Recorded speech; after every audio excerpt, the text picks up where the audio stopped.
श्री सुखदेव जी मधुर वचनों का उच्चारण करते हुए राजा परीक्षित को संबोधित करके बोले, हे राजन, श्री हरि नारायण की कृपा प्राप्त कर देवतागण प्रसन्न हो गए।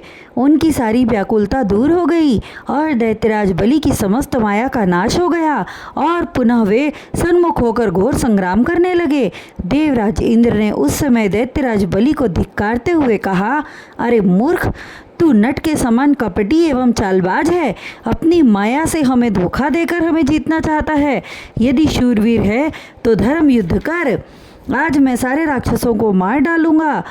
यह सुनते ही भयंकर हट्टहास करके बलि ने कहा, अरे देवराज इंद्र, 4 दिन पहले तू मुझसे हार कर मारा मारा फिर रहा था। तुझे इस तरह के अहंकार भरे वचन नहीं कहने चाहिए। थोड़े से सुख की प्राप्ति होने पर अहंकार करने वाला महामूर्ख कहलाता है।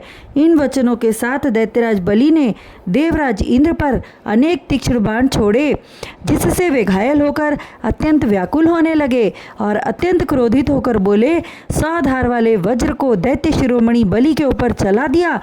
वज्र के भीषण प्रहार से पर कटे पक्षी की भांति विमान सहित राजा बलि पृथ्वी पर आ गिरे। राजा बलि की दुर्दशा देखकर जंभ नामक राक्षस ने अपनी गदा से इंद्र के हाथी ऐरावत के मस्तक पर भयंकर प्रहार किया। गदा लगते ही ऐरावत अर्ध मूर्छित होकर पृथ्वी पर बैठ गया। इंद्र का सारथी माताली अपने रण कौशल का परिचय देते हुए तुरंत एक रथ ले आया।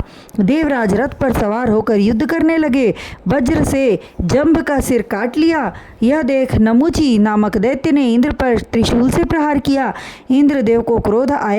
उन्होंने अपने बाण से उसका त्रिशूल काट दिया और उसका सिर काटने के लिए वज्र का प्रयोग किया, किंतु नमुची का सिर वज्र से न कटा।